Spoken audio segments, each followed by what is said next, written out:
OFM Sport. Rob, two matches without your second top players of the Champions Trophy squad. Think it's a good prep? Absolutely. I think we have more information now than we did before, both for Lahore and for Karachi. So from that point of view, to have a good understanding of conditions is obviously a win, and certainly something that we'll lean on as we move forward. For those in the group that are going to be in the Champions Trophy, obviously it's a good prep for them. And then also for our younger guys who have come across and played, Matthew Breetzke, who we've seen really stand up, obviously stands him in good stead moving forward. So, and there's plenty of learnings, for the younger guys who've not been to Pakistan before, and played cricket in these conditions. So, there's probably a dual win, and one is for the guys that are going to go back home, that have come here and experienced Pakistan for the first time in these conditions, and then the second part is for the players and the staff that move forward into the Champions Trophy. Hi Rob, since you said you guys were here to take all the information of the conditions, so what do you think that do you think that the spinners will come in handy in these conditions, or we can expect more 350 plus scores to be chased like that in Karachi and Lahore? I think if the pitches are the same moving forward, then you can expect to see more scores of 350. As you saw, there wasn't much sea movement, there wasn't much bounce, and there certainly wasn't much turn. So for both teams, hence there was only 8 wickets taken in the whole game by the bowlers. So it's a batter's paradise, and certainly going to challenge the bowlers moving forward. Hello, it's from Independent Oil. My question regarding the addition of this question, the pitches you are facing here, Pakistan, they are it's been friendly pitches.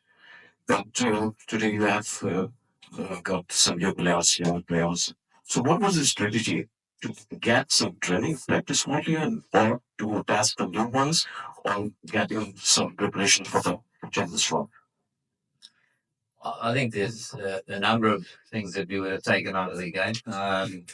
Certainly, it's not a practice match, that's for sure. We're competing as South Africa, and we're proud of Proteas team. So competing and it was always our intention to compete and win. Unfortunately, that didn't happen.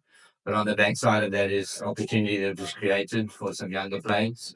There was some great time in the middle for guys who will move on to the Champions Trophy, as I said. So it's definitely not a training exercise. But, we're much prouder than that as a cricket nation. So.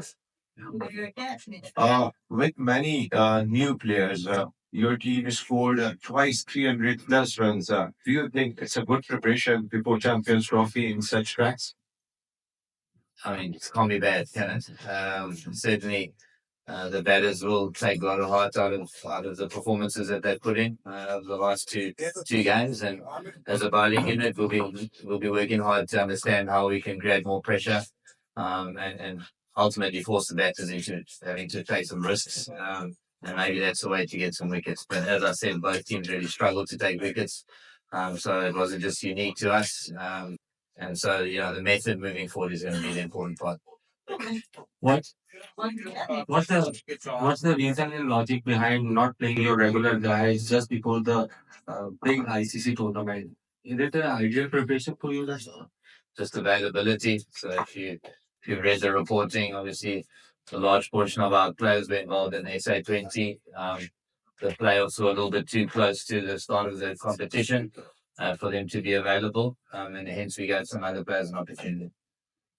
Rob, first of all, any update about Clausen's injury? And also, in this year, South Africa will play a lot of cricket in subcontinent. You're coming back in Pakistan again, and you have a long tour of India also in this year.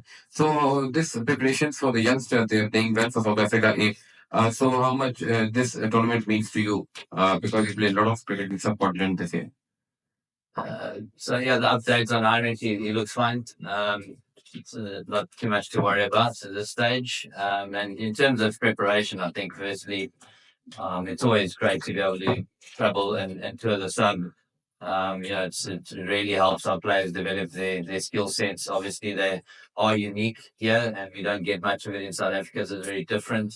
So from that point of view, to be able to come whenever you get the opportunity and experience these types of conditions is beneficial. We're going to take last couple of questions. You said that there was not much turn on the pitch, obviously, flat tracks, but maybe in ICC Champions Trophy, you will see a big change in the conditions. You will play first match against Afghanistan, and their strength is their spin bowling. How will you prepare for that? Obviously, because if you look at their spin bowling attack, it is world class at this moment. Yeah, absolutely. Yeah, there's no secrets to the fact that Afghanistan have got a wonderful battery of spinners.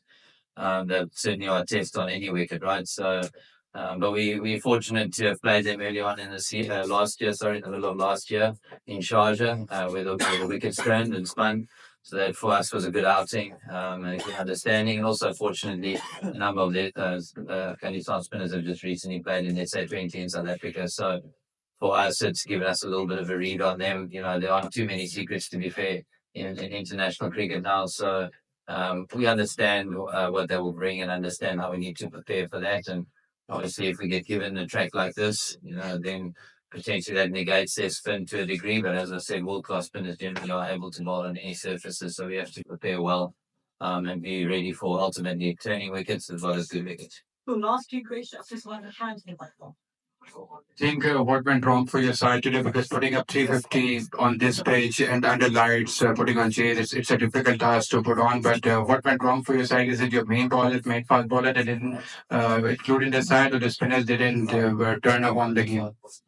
No, I think I certainly don't want to detract from the quality of the partnership between Rizwan and Salman. 250, it's a record partnership. If I had to look and say what could we have done better, of course there are certain areas that we could have done better, and potentially as a seam bowling unit we might have attacked the stumps a little bit more. And throughout the game, including especially in the power play, I thought the spinners were able to contain the run rate without being able to really impact it from a wicket taking point of view. But that's the nature of the pitch. I think when you're not getting much turn, it's very difficult for the spinners to come into the game and take 2, 3, 4, 5 wickets, unless the batters are having to take significant risks in the middle there. So, yeah. What went wrong? If I had to say just one thing, we might have attacked the stumps a little bit more as a seam bowling unit. But as I keep saying, at the end of the day, both bowling sets only took 4 wickets each. So it essentially tells its own story.